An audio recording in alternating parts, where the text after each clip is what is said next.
Welcome back to Life on Pig Row. Today we're doing summer pruning of apples, pears and cherries. Now there's one hard and fast rule about pruning. If you prune in summer, you create shape, you pull it back in and you maintain the shape of the tree. If you prune in winter, you create growth, and really you do create growth. It goes absolutely bananas when you prune them in winter. We pruned our orchard at the top in January, and we'll look at that at the end of this film so you can see how far it's grown since we did the blog post about pruning in winter. So today let's prune some apples, pears and cherries. Now for pruning you'll want a pair of secateurs like this, and each pair will do. Just make sure they're clean and also make sure they're sharp. Most people's main problems with pruning is that the secateurs or snippers aren't sharp enough, and if you look at these, all you need to do is take a file and on the edge of the blade here rub it. Doesn't take long, and what you'll do is you'll create a sharp edge, and don't do what most people do. They run their finger down it, they go and they have a bloody finger. What you want to do is just go like that, and you can feel it's sharp. These have already been sharpened, and you can tell if you look at it. You see the new metal showing through. Also make sure your tools are clean. We dipped these in some organic cleaner before, which is just basically soap and water, organic soap, and what it does is takes any kind of pathogens off, lingering bacteria, and it gets rid of it.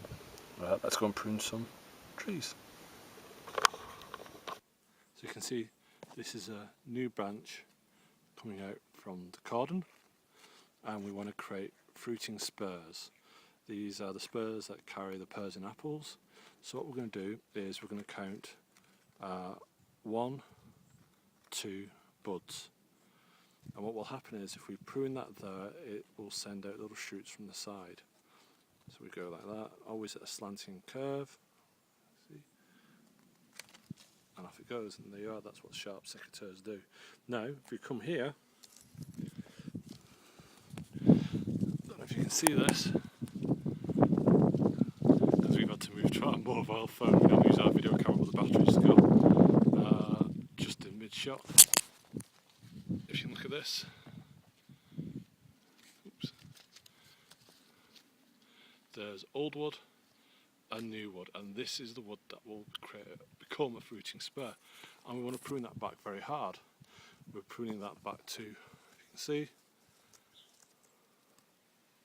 ready, 1. There you go. And what you want to do is then go across the tree, doing that on a cordon and on a espalier, and take away all the branches afterwards. Don't leave them hanging around on the ground. Compost them, burn them, whatever you want, but please don't leave them under the tree.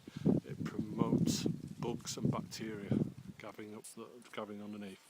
Okay, let's do the rest of the tree and we'll come back to this apple tree when we've completely pruned it.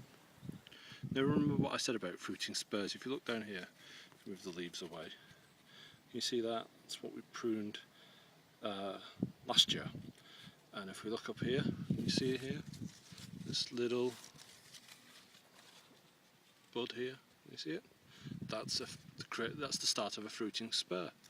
And if you go up the tree, you'll see more as we go up. And if you look at the rest of the tree, we've now pruned it. And if we look down here, that's all the branches we've taken off that we don't need.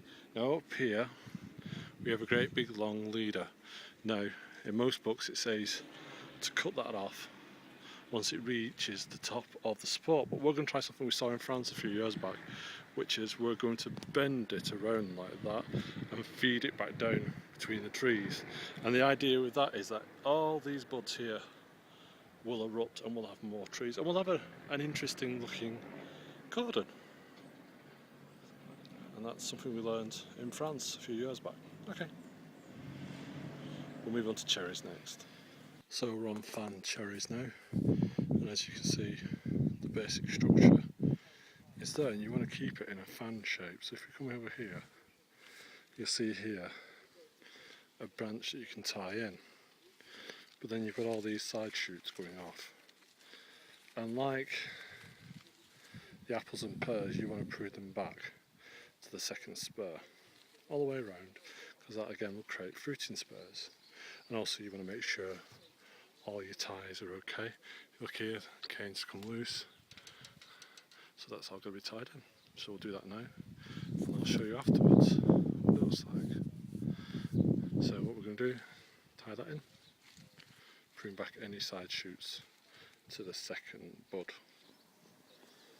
As you can see here, I've got a branch that's going out at the side that's going to go upwards, and that could form part of the fan if I move this branch over to this empty support. So we're going to do that, and it creates a more wider fan shape. So when that's long enough now, I can tie that on to the support here, which will probably be next year. Training a fan takes patience. This fan is roughly 2 years old now, and when we got it, it was only a small plant. I'll show you how high from the ground if you can. Can you see that?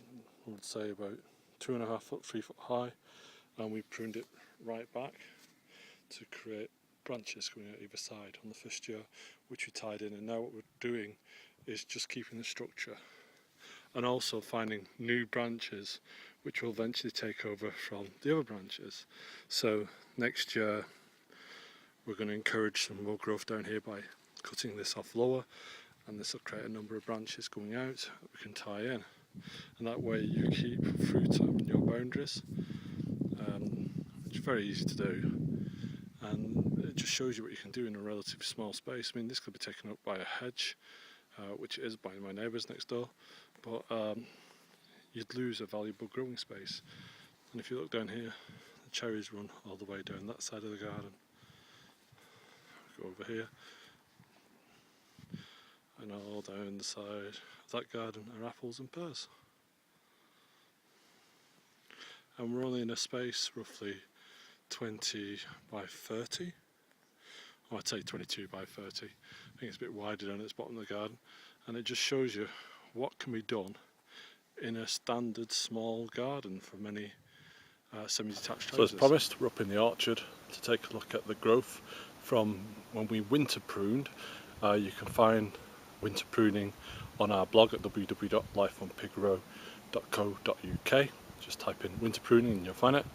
And we're going to look at the plants that the trees that we pruned in January of this year. I'm going to show you how much growth has happened. This is Hessel pear, and we planted this 2 summers ago. So it's on its second summer now, and it received its first pruning when it initially went in.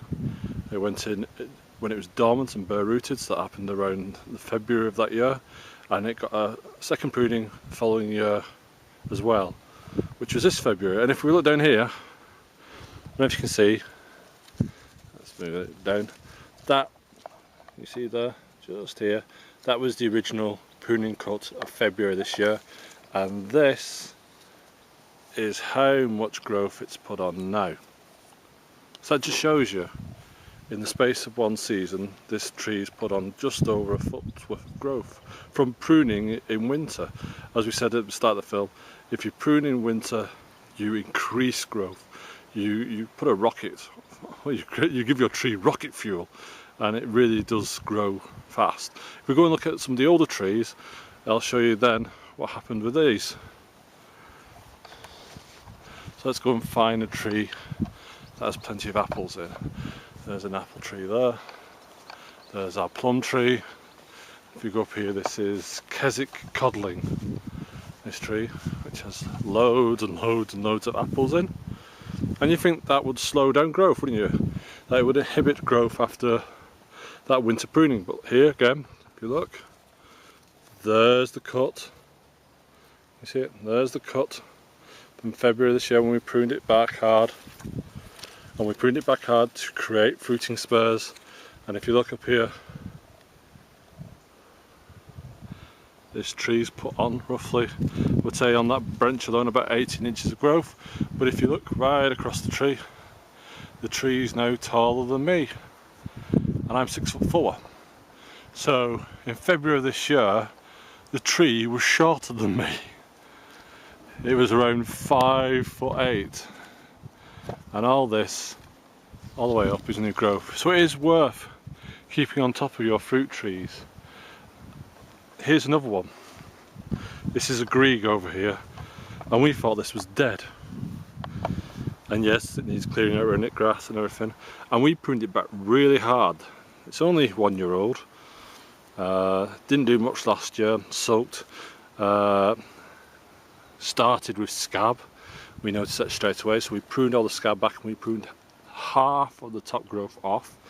And if you see here now, you can see it's only a small tree, but it's come back to life. It's really come up in leaps and bounds. And again, we've got fruiting spurs. You see it there? Just here.